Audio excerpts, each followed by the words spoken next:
नमस्कार दोस्तों, मैं विवेक नारंग, रियल एस्टेट कंसल्टेंट। आज एक ऐसे प्रॉपर्टी के विषय को आपके सामने लेकर आया हूं जो बहुधा लोगों के मन में एक भ्रांति, एक इल्यूजन पैदा करते हैं। जब भी हम कोई घर खरीदने के लिए जाते हैं तो एक सामान्यतः शब्द हमारे द्वारा सुना जाता कि यह तो टी पॉइंट का प्लॉट है। तो क्या टी पॉइंट का प्लॉट हमें खरीदना चाहिए या नहीं खरीदना चाहिए, इस विषय पर बहुत लोगों के मन में बहुत ज़्यादा इल्यूज़न और मिथ घर कर चुके हैं।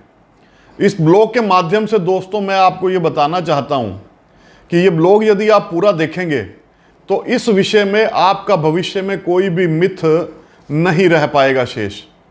मैं आपको जो जानकारी दे रहा हूँ दोस्तों, यह हमारे भूमि और भवन से संबंधित जो शास्त्र हैं, वास्तुशास्त्र के आधार पर मैं आपको यह जानकारी दे रहा हूँ, जिसके अंदर मेरे द्वारा कोई निजी रूप से कुछ जोड़ा नहीं गया, मेरे द्वारा कुछ निकाला नहीं गया।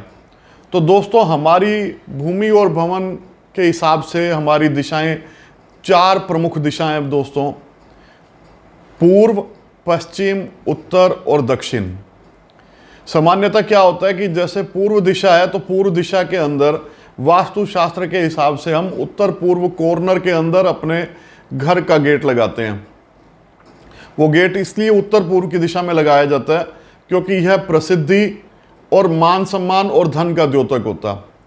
तो ईशान कोण के कॉर्नर के ऊपर यदि हम गेट बनाते हैं तो वो घर हमारा धन संपत्ति से भी परिपूर्ण होता और मान सम्मान भी हमें भरपूर देता। ऐसे यदि हमारा घर उत्तर की तरफ मुख करता हुआ है या प्लॉट हमारा उत्तर की तरफ मुख करता हुआ है तो हम उसके गेट को भी ईशान कोण में देने का प्रयास करते, क्योंकि ईशान हमारे देवताओं की जगह है और वो पवित्र जगह मानी जाती है हमारे शास्त्रों के हिसाब से। तो हम उसमें भी अपने गेट का कॉर्नर उसी कोने में देने का प्रयास करते हैं दोस्तों। परंतु मैंने ये व्यवहारिक रूप से देखा कि लोग टी पॉइंट का घर यदि वो ईशान कोण के ऊपर या नॉर्थ या ईस्ट के ऊपर टी बनती है तो उसको लेने से मना कर देते हैं। दोस्तों, मेरे ब्लॉग बनाने का वास्तविक कारण ही यही है कि मैं लोगों के इस मिथ को तोड़ पाऊं, जो शास्त्रों को तो मानते हैं परंतु शास्त्र के विपरीत कार्य कर रहे हैं।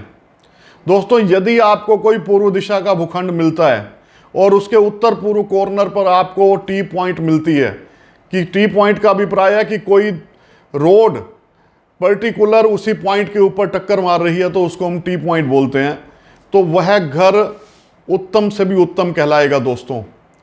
तो ये मिथ आपकी दूर होनी चाहिए कि यदि हम पूर्व दिशा का घर खरीद रहे या उत्तर दिशा का घर खरीद रहे हैं और उत्तर और पूर्व दिशा के घर में उत्तर पूर्व कॉर्नर यानी ईशान कोण के ऊपर अगर हमारी टी बन रही है तो वह घर हमारे रहने के लिए बहुत ही उत्तम है। हमें उसके अंदर देखो, नॉर्थ फेसिंग कुबेर जी की जगह है, लक्ष्मी जी का वास है। नॉर्थ हमें धन संपत्ति प्रदान करता और ईस्ट मान सम्मान का द्योतक है। ईस्ट हमारे कार्यों को प्रसिद्धि प्रदान करता है। तो इस प्रकार यह जरूर आप ध्यान रखें कि सभी टी बुरी नहीं होती। टी पॉइंट यदि नॉर्थ फेसिंग घर में नॉर्थ ईस्ट कॉर्नर पे है तो बहुत बेहतर है दोस्तों। ऐसे ही ईस्ट फेसिंग घर में नॉर्थ ईस्ट कॉर्नर पे है तो बहुत बेहतर है दोस्तों। अब आ जाते हैं दूसरी दिशाएं, जो 2 दिशाएं बच गई हमारी। एक हमारी वेस्ट दिशा बची। वेस्ट में भी यदि हमारा घर टी पॉइंट के ऊपर पड़ता है और वह टी हमारी नॉर्थ वेस्ट कॉर्नर पर पड़ती है तो हम उस घर को भी खरीद सकते हैं दोस्तों। उसमें भी शास्त्रों के हिसाब से कोई बुराई नहीं है।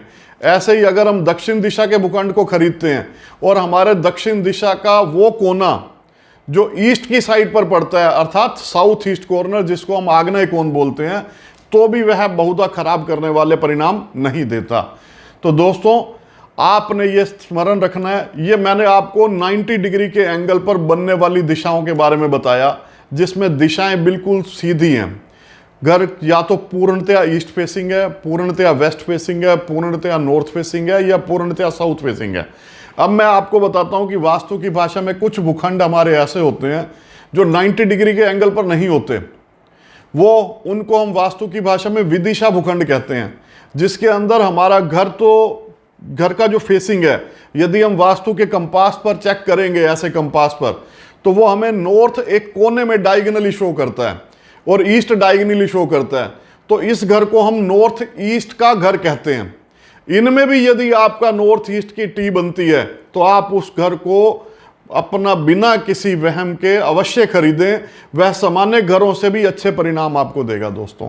ऐसे ही ईस्ट साइड के ऊपर साउथ ईस्ट की साइड है और वहां पे भी आपको ईस्टर्न साइड पे टी बनती है, तो आप उस घर को भी अवश्य खरीदिए दोस्तों। मैंने आपको समस्त दिशाओं के बारे में दोस्तों बता दिया है।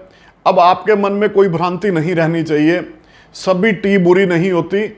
इसीलिए टी कई बार क्या होता है कि आपको घर की लोकेशन, उसकी ज्योग्राफिकल लोकेशन, उसका पास पड़ोस, उसकी सारी चीज़ें आपको पसंद आ जाती हैं, परंतु मन में ये वहम घर कर चुका है कि मैं टी का घर क्यों लूँ, टी का घर मुझे बुरा परिणाम देगा। नहीं दोस्तों, सभी घर जो टी के हैं वो बुरा परिणाम नहीं देते। और ये जो घर जो मैंने आपको बताए उत्तर पूर्व कॉर्नर की टी बनाने वाले घर, यह तो सामान्य घरों से भी ज़्यादा अच्छे परिणाम आपको दिला सकते हैं दोस्तों। जो भी जानकारी मैं आपको दे रहा हूँ ये शास्त्रों सम्मत जानकारी है और मेरे निजी अनुभव के आधार पर आधारित है दोस्तों।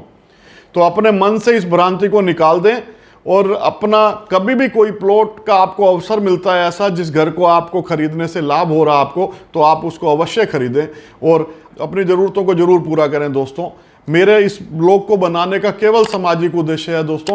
आप अपने मन से इस भ्रम को दूर करें और किंचित भी चिंता ना करते हुए अपने घरों के टी पॉइंट के, जो मैंने आपको टी पॉइंट बताए 4 कोनों पे, चारों दिशाओं के, उन टी पॉइंट का मकान यदि आपको मिलता है या घर मिलता है तो आप उसको ले सकते हैं दोस्तों। धन्यवाद दोस्तों। Press the bell icon on the YouTube app and never miss another update.